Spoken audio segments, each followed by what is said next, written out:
मराठी, ते धडक ते धडक. सांगता येईना आणि सहनही होईना शौचा वाटे रक्तस्राव, वेदना, वारंवार शौचास होणे हा मूळव्याध तर नाही ना? मिळवा कायमचा आराम, तोही एका दिवसात, वेदना रहित विना टाका. मूळव्याधीवर औषधोपचाराबरोबर लेझर व इंजेक्शनची खास सुविधा देणारे विट्यातील पहिलेच हॉस्पिटल डॉक्टर बंडगर यांचे मूळव्याध स्पेशालिटी हॉस्पिटल, अनुराज हॉस्पिटल शेजारी एससी स्टँडच्या बाजूला, खानापूर रोड, विटा. नाविन्यपूर्ण दागिन्यांची परंपरा आणि सोने चांदीच्या दागिन्यांचे होलसेल आणि रिटेल काउंटर म्हणजे साई ज्वेलर्स, कटरी सराफ. पत्ता सराफ पेठ, विटा. संपर्क आपल्या स्क्रीनवर. ज्या लोकांना लाख लाख मतं देऊन निवडून दिलंय ती लोक म्हणतात की शक्तीपीठ महामार्ग झाला पाहिजे. एकट्या जयंत पाटलाला प्रॉब्लेम काय आहे? जयंत पाटलांना माझा साधा प्रश्न आहे, ही अलाइनमेंट बदलली तेव्हा पत्र कुणाचे आलेत? पत्र आलं आहे सुभाष देशमुख, दक्षिण सोलापूर. पत्र कुणाचं आलं आहे? राजू खरे साहेब, मोहोळ, ते त्यांच्या पार्टीचे आमदार आहे. पत्र कुणाचं आलं आहे? समाधानदादा अवताडे, मंगळवेढा, पंढरपूर. पत्र कुणाचं आलं आहे? बाबासाहेब देशमुख साहेब, सांगोला. पत्र कुणाचं आलं आहे? शाजीबापू पाटील, माजी आमदार, सांगोला. पत्र कुणाचं आलं आहे? सुहास बाबर, खानापूर, आटपाडी. पत्र कुणाचं आलं आहे? रोहित पाटील, तासगाव, कवटेमंकाळ. पत्र कुणी दिलं आहे? सुरेशभाऊ खाडे. पत्र कुणी दिलं आहे? सुधीरदादा गाडगीळ. पुढं पत्र कुणी दिलं आहे? राजेंद्र एड्रावकर. त्याच्या पुढे गेल्यानंतर पत्र कुणी दिलं? अशोक माने, हातकणंगले. त्याच्या पुढे गेल्यानंतर कुणी दिलं? अमल महाडिक, राजेश क्षीरसागर, शिवाजीराव पाटील, धनंजय महाडिक. राहिला कोण? मुळामध्ये विषय समजून घ्या. जयंत पाटील हा राज्याचा अर्थमंत्री होता, बरोबर? हे तर तुम्हाला मान्य आहे. अर्थमंत्र्याला एवढी तर अक्कल पाहिजे, राज्य पुढं कसं जातं? राज्यामध्ये पायाभूत सुविधा असल्याशिवाय राज्य पुढं जात नाही. मग त्यासाठी काय पाहिजे? त्यासाठी विमानतळ पाहिजे. त्यासाठी काय पाहिजे? बस डेपो चांगले पाहिजेत. बस डेपो चांगले असतील तर त्यासाठी काय पाहिजेत? रस्ते चांगले पाहिजेत. तुम्हाला औद्योगिकरण करायचं आहे तर तुम्हाला हायवे चांगले पाहिजेत. शेतकऱ्यांना तुम्हाला जर पुढं आणायचं आहे त्याला पाण्याच्या योजना पाहिजेत. आता पाण्याची योजना करताना कॅनॉल कुणाला तर रानात गेला ना. आता मैशाळची योजना मैशाळपासून मंगळवेढापर्यंत गेली, मग कितीतरी लोकांच्या रानात गेली. ती लोकं म्हणले आमच्या रानात जायचं नाही. योजना झाली असती का? नाही. आता मी माझ्या पडळकरवाडीतून सांगलीला आलो, माझ्या बापाचा रस्ता आहे. कुणाच तरी शेतकऱ्याचा रस्ताच अधिग्रहण केला आहे, त्यातून रस्ता काढला आहे. जयंत पाटील जे शक्तीपीठ रोडला विरोध करतायत ते त्यांचा विरोध कशासाठी आहे? मला कुणीतरी विचारावं. पार्टीत कुणी घेतं आहे का? माझा उपद्रव्य मूल्य काय हे शेतकऱ्यांना माहीत नाही. गावात 10 शेतकऱ्यांच्या शेतांना रस्ता जाणार आहे आणि मेळाव्याला लोक 1000. ही कुठली आली? 990 लोक ही राजकीय बाधित आहेत शेतकरी. मूळ रस्ता बाधित शेतकरी किती आहेत? कारण जेव्हा हा जुना रस्ता होता पवनार, वर्धा टू सिंधुदुर्ग, पत्रादेवी, हा रस्ता आपल्या इथून जात होता कोल्हापूर जिल्ह्यातून.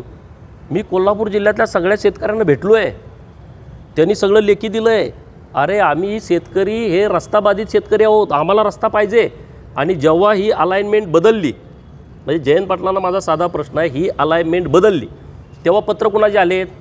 पत्र आलं आहे सुभाष देशमुख, दक्षिण सोलापूर. पत्र कुणाचं आलं आहे? राजू खरे साहेब, मोहोळ, ते त्यांच्या पार्टीचे आमदार आहे. पत्र कुणाचं आलं आहे? समाधानदादा अवताडे, मंगळवेढा, पंढरपूर. पत्र कुणाचं आलं आहे? बाबासाहेब देशमुख साहेब, सांगोला. पत्र कुणाचं आलं आहे? शाजीबापू पाटील, माजी आमदार, सांगोला. पत्र कुणाचं आलं आहे? सुहास बाबर, खानापूर, आटपाडी. पत्र कुणाचं आलं आहे? रोहित पाटील, तासगाव, कवटेमंकाळ. पत्र कुणी दिलं आहे? सुरेशभाऊ खाडे. पत्र कुणी दिलं आहे? सुधीरदादा गाडगीळ. पुढं पत्र कुणी दिलं आहे? राजेंद्र एड्रावकर. त्याच्या पुढे गेल्यानंतर पत्र कुणी दिलं? अशोक माने, हातकणंगले. त्याच्या पुढे गेल्यानंतर कुणी दिलं? अमल महाडिक, राजेश क्षीरसागर, शिवाजीराव पाटील, धनंजय महाडिक. राहिला कोण? ज्या लोकांना लाख लाख मतं देऊन निवडून दिलं आहे ती लोकं म्हणतात की शक्तीपीठ महामार्ग झाला पाहिजे. एकट्या जयंत पाटलाला प्रॉब्लेम काय? मी उमदीला सातत्यानं सांगतो आहे, MIDC घोषित केली, पास्थरूची जाहिरात दिली, 3 उद्योजक आले, 2.5 एकरवाले. मी हरकून गेलो, मला आता काम झालं, 2000 एकर जमीन माझ्याकडे, मोठी कंपनी येणार. मी परत अधिकाऱ्यांना विचारलं, अरे आपण एवढी पास्थरू जाहिरात दिली, लोक काय येणार? ते म्हणले येत नाहीत का? रस्ता नाही. म्हटलं कसं? हे आहे की म्हटलं आहे. इथून JNPTला 5 तासात माल गेला पाहिजे, हे जयंत पाटलाला कळत नाही. कशासाठी तुम्ही हे करताय? शेतकऱ्यांचं हित. हां, लोकांना तुम्ही ह्यावर बोला ना, शेतकऱ्यांना दर चांगला मिळाला पाहिजे, जमीन जाते त्यांना काहीतरी वेगळं काहीतरी चांगली स्कीम मिळाली पाहिजे, ह्याच्यावर तुम्ही बोला ना. रस्ता होऊ देणार नाही. रस्ता होणार, शेतकऱ्यांना विश्वासात घेऊन हा रस्ता होणार. शेतकऱ्याचं हित जोपासून हा रस्ता करणार, कारण देवाभाऊ संवेदनशील आहेत, ते कुणावरती अन्याय करणार नाहीत. अरे मुंबई टू नागपूर रस्ता झाला, कोकण मुंबई टू गोवा होतो आहे आणि हा जर त्रिकोण तयार झाला महाराष्ट्राचा, हा विकासाचा त्रिकोण होणार आहे. ह्याच्यामध्ये राजकीय कुणी बाधा आणू नये. ज्या शेतकऱ्यांचं ह्यामध्ये नुकसान होणार आहे आम्हालाही माहीत आहे. धरणं लोकांची बांधली, गावाच्या गावं उठली, ती लोकं काय बोलली, अरे आज त्यांना अजून जमीन मिळाली नाही, आज त्यांना पण एवढी लोकं सुखी झाली.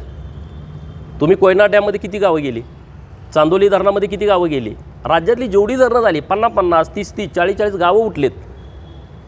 हे लोकांच्यासाठीच झालं ना. त्या लोकांनी काय बोलले.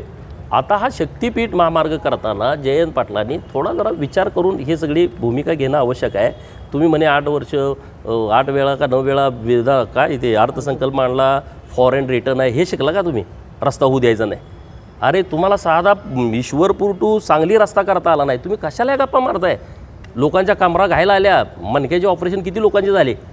आज त्या रस्त्यावरून तुम्ही 40 मिनटात येत आहे, 40 मिनटात येत आहे. अरे रस्ते पाहिजेत ना आपल्या सर्वांसाठी. आणि त्यामुळं तिथल्या शेतकऱ्यांना मला विनंती करायची आहे, हे सगळं राजकीय आहे. ह्यांना कुणाला तर बोलावणं यावं म्हणून हे जयंत पाटलांचा स्टंट सुरू आहे. त्यांनी ज्या दिवशी बोलावणं येईल, जरा काहीतरी मटेरियल मिळेल, त्या दिवशी ते सोडून देतील लोकांना. हे लोकांना माहीत नाही. हे त्यांच्यासाठीचं आंदोलन सुरू आहे, हे शेतकऱ्यांच्यासाठी नाही आहे. शेतकऱ्यांनी त्याची साथ सोडावी आणि शेतकऱ्यांनी सरकारबरोबर यावं, बोलणं करावं. मी परवा राजू शेट्टी साहेब चर्चेमध्ये होते, त्यांना विनंती केली. राजू शेट्टी साहेबांना आम्ही बघितलं आहे ना लढताना, तुम्ही बघितलं आहे, सगळ्यांनी संघर्ष करताना बघितलं आहे, शेतकऱ्यांना न्याय देताना बघितलं आहे.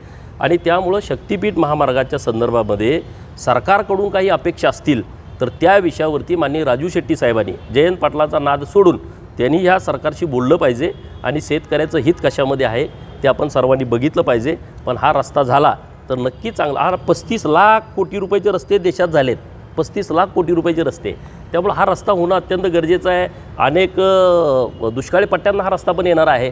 कुठून येतो आहे, वर्धा, यवतमाळ, हिंगोली, नंतर नांदेड, बीड, परभणी, लातूर, धाराशिव, सोलापूर, आता परत इकडं सातारचा काय आता नव्यात भाग येतो आहे, सांगली येतो आहे, इकडं कोल्हापूर येतो आहे, सिंधुदुर्ग, एवढ्या जिल्ह्यातून रस्ता येणार आहे.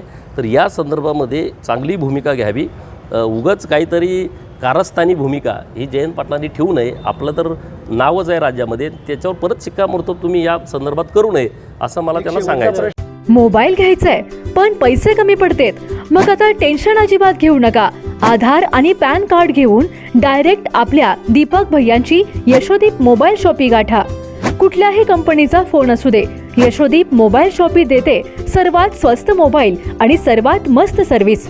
म्हणूनच आपल्याकडे असते अशी फुल गर्दी. पत्ता समर्थ फोटो स्टुडिओ समोर, कराड रोड, विटा. जिओ मराठी, ते धडक ते धडक.